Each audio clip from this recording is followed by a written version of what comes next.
Hello friends, இன்றைக்கி நம்ம சேனலில் செம்ம ஹெல்த்தியான கவுனி இட்லி, அதாவது கருப்பு அரிசி கவுனி அரிசி இட்லி எப்படி பண்ணுறதுன்னு பார்க்கலாம். இப்போ இந்த கவுனி அரிசியில் பார்த்திங்கன்னா ஏகப்பட்ட ஹெல்த் பெனிஃபிட்ஸ் இருக்குங்க. நம்ம சூப்பர் சாஃப்டாக பஞ்சாக இட்லி எப்படி அரைக்குதுன்னு சொல்லிட்டு ஏற்கனவே நான் ப்ரொப்போர்ஷன் சொல்லியிருந்தேன்.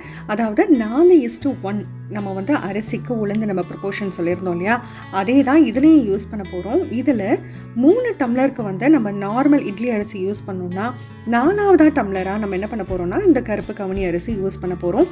அதை தவிர மற்ற ப்ரொப்போர்ஷன் எல்லாமே சேம் தான்.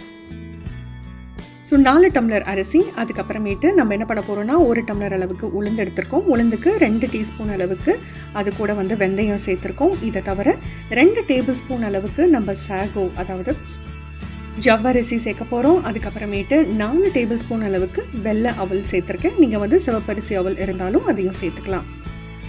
நல்லா அலசிட்டு 2-3 தடவை கூட அலசிட்டு நம்ம என்ன பண்ணலான்னா அரிசி, ஜவ்வரிசி, அதுக்கப்புறமேட்டு அவல் இதை மட்டும் ஒரு 6 மணி நேரத்துக்கு ஊற வச்சுருக்கேன். அதுக்கப்புறமேட்டு ஒரு 2 மணி நேரம் கழித்து நம்ம உளுந்து இந்த வெந்தயத்தை ஊற வச்சுக்கலாம்.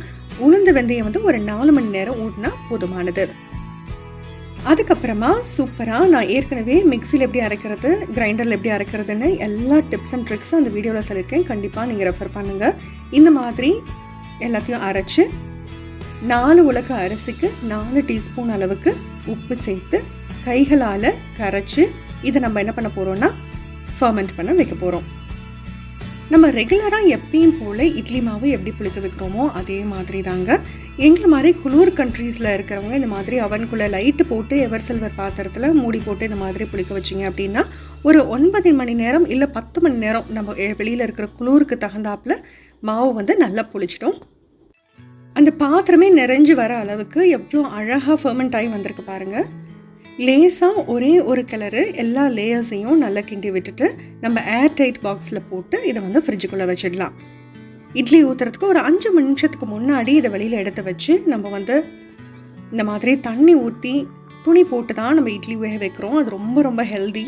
இட்லி பயங்கர சாஃப்டாக வரும்.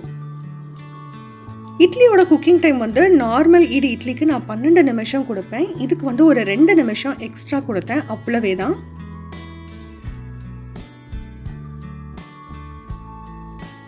எவ்வளோ அழகாக சூப்பராக குண்டு குண்டாக கவுனி அரிசி இட்லி எடுத்துட்டோம் பாருங்கள். இது மாவு அரைக்கும் போதே நீங்கள் பார்த்துருப்பீங்க, இந்த அரிசி கொஞ்சம் பிசுபிசுப்பு தன்மை இருக்கிற மாதிரி இருக்கும். அவ்வளவும் அரிசியிலே இருக்கிற ப்ரோட்டீன் கண்டென்ட்டுங்க, அவ்வளோ ஹெல்த்துக்கு நல்லது. பட் இட்லி சாப்பிடும்போது உங்களுக்கு எந்த ஒரு பிசுபிசுப்பு தன்மையோ எதுவுமே தெரியாது. நீங்கள் சாதாரண இட்லி சாப்பிட்ற மாதிரி தான் இருக்கும். அவ்வளோ ருசியாகவும் இருக்கும். அதே நேரத்தில் பயங்கர ஹெல்த் பெனிஃபிட்ஸ் இருக்கிற இட்லிங்க. நம்ம இதில் ஜவ்வரிசி அவல் அதெல்லாம் சேர்க்கறதுனால இட்லி பாருங்கள் எவ்வளோ நல்லா ஓட்டைகளோட பஞ்சாக வந்திருக்கு. சூப்பரான கார சட்னி ரெசிபியும் நம்ம சேனலில் இருக்குது, கண்டிப்பாக ரெஃபர் பண்ணுங்கள்.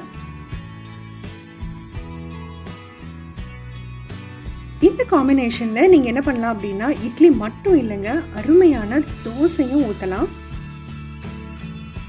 தோசையும் முன்னாடி பின்னாடி நல்ல கோல்டன் ப்ரௌன் ஆகிற வரைக்கும் நம்ம வெயிட் பண்ணியே திருப்பி ஊற்றலாம். தோசையும் செம்ம டேஸ்ட்டாக இருக்கும்.